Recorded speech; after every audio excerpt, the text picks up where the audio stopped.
What's up, guys? Today, we're going to be doing another edition of the Knoxville housing market update. Let's get into it.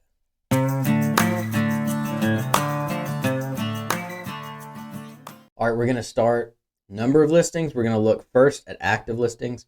Active listings in March of 2023 was 564. If you compare that to March of 2022, it was 382. So a considerable increase there. Remember, it's the 15th day of the month. The last full month's worth of data we have is March. So you can see that change year over year. The trend on the back half of the years is actually pretty similar. It kind of peaks out here in October, and then it continues to fall. We have not seen it go back up yet. If you compare that to last year, it fell, and then it rebounded from February to March. We've yet to see that. All right, now looking at number of new listings, March of 2023, we had 695. Compare that to March of last year, we were at 820. So we actually have less new listings year over year. If you compare the trend of this year to this time last year, it kind of went up, down, up. And then this time last year, it was just a continual rise from December all the way up. So if you've noticed, there's more active listings on the market, but there's actually less going on the market. So what does that tell me? Things are sitting longer and things are moving slower. There's less buyers. Let's move on to sold listings. March of 2023, we had 551. March of 2022, we had 603. So there's less listings being sold, less transactions overall. And the trend is actually pretty similar. All right, moving on, we're going to look at the median sales price. In March of 2023, the median sales price was $355,000. You compare that to March of 2022, it was $335,000. So we're still up year over year.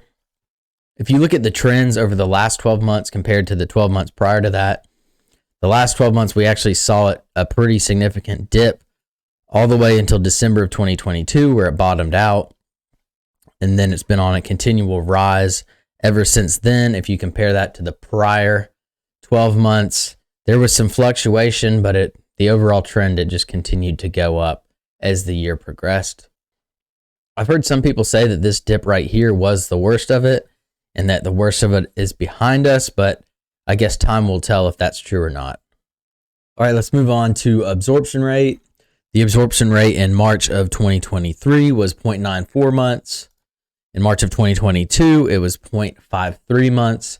Now remember, the absorption rate is an indication of how much inventory we have. At the current rate of sales, it would take 0.53 months or 0.94 months to run out of inventory, is basically what that's saying. And to have a balanced market, we need to be a lot closer to 5 or 6. If you're going by percentage, yes, 0.53 to 0.94 is a pretty considerable percentage higher. However, still being under a month makes this still a pretty heavy seller's market. Moving on to sold to list ratio in March of 2023, sellers were getting 98.3% of listing price. In March of 2022, they were getting 102.3% of listing price. So overall, that's a 4 percentage point decrease, but over 98% of listing price is still pretty dang good. All right, finally, we'll take a look at days on market.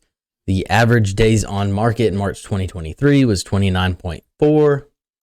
Compare that to March of 2022 is 23.3. So that's a 6.1 day increase, if my math is correct, which is, pretty considerable. All right, let's take a look at the summary statistics. Absorption rate up over 77% year over year. Average list price up almost 16%. Median list price up over 35%. Average sales price up 5.5%. Median sales price up just under 6%.